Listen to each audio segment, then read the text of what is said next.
je suis devenue actrice par le fruit du pur hasard, hein, parce que je ne pensais pas qu'un jour dans ma vie, je serais dans les téléfilms, etc. Donc, j'ai un ami qui s'appelle Papis Fall, je le répète encore. Papis Fall, j'ai souvent l'habitude de parler de lui.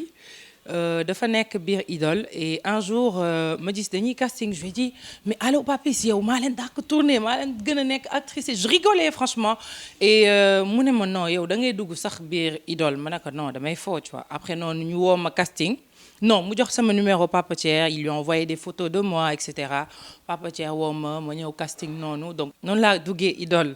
Quand même, n'avez-vous pas entendu ce que je viens de vous dire? Je vous ai bien dit que je vais gérer la situation. Rentrez chez vous et dormez paisiblement. Il ne s'est absolument rien passé ce soir.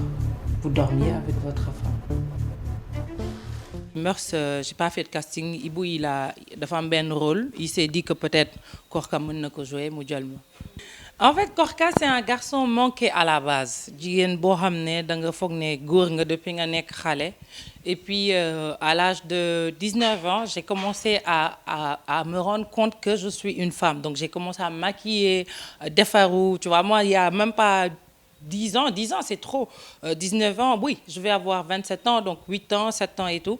Daanu ma maquillé daanu ma yëfu góor laa xamoon mais bandi bi mën na nekk mënul nekk parce que xam nga ku xam ne yëfu góor nga tàmm da ngay am xelu góor am fitu góor dama am fitu góor donc voilà quoi.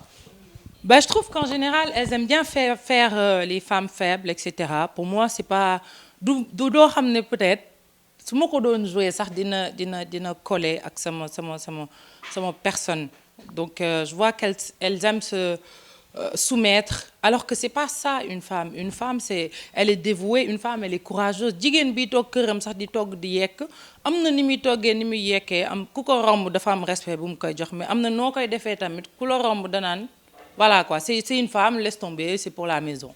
À partir d'aujourd'hui, c'est nous qui fixons les règles. Et faites de telle sorte que votre famille reste en dehors de tout ça. C'est un conseil. En fait, Ibou, c'est... Comment je l'appelle Ibou, je lui dis que c'est... J'ai oublié le nom, mais am naa nu ma ko wooyee parce que moom xelam dafa jiitu xelu ñu bëri fi. C'est pas que dafa moo leen gën a am moo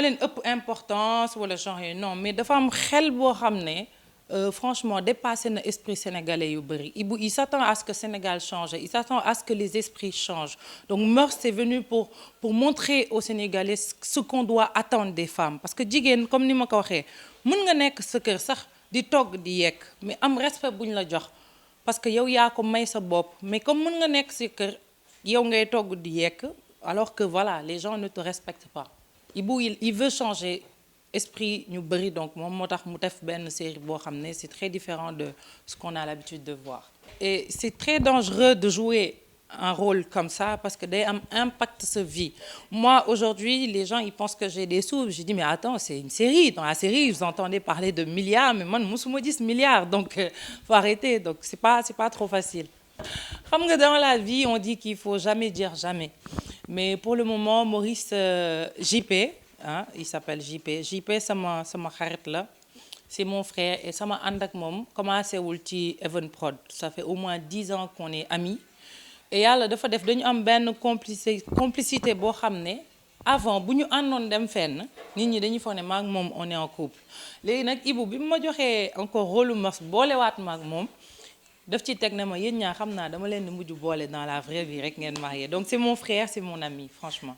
mu ngi am évolution bu bëri ah gis nañ série yu bëri yu ñëw mais man je peux dire que benn série moo ñëw tey ma ne yeneen ñëpp c'est bon c'est-à-dire je veux pas critiquer je vais être claire parce que mën nañ ko waxee neneen yëpp c'est bien mais je trouve que benn moo ñëwaat ma am ci confiance muy Golden.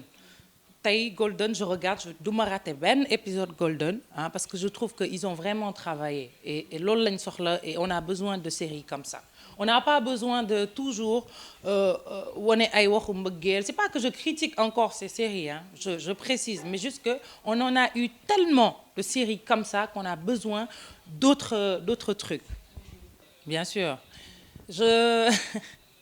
dama ëppal nag xam man dama am fit am na lu nekk sama xel loo xam ne long métrage lay nekk maa ngi ciy liggéey et puis am na benn spot bu may waaj a réaliser sur les violences faites aux femmes liggéeyoon naa ko ba pare sax mais ma am benn xarit bu tudd Momo bu nekk ci Pod et Marichou Momo ñu waxtaanaat ci donc on est en train de refaire spot bi tout ça c'est des productions hein donc on est en train de refaire et puis très bientôt di ngeen ci jot yéen ñëpp.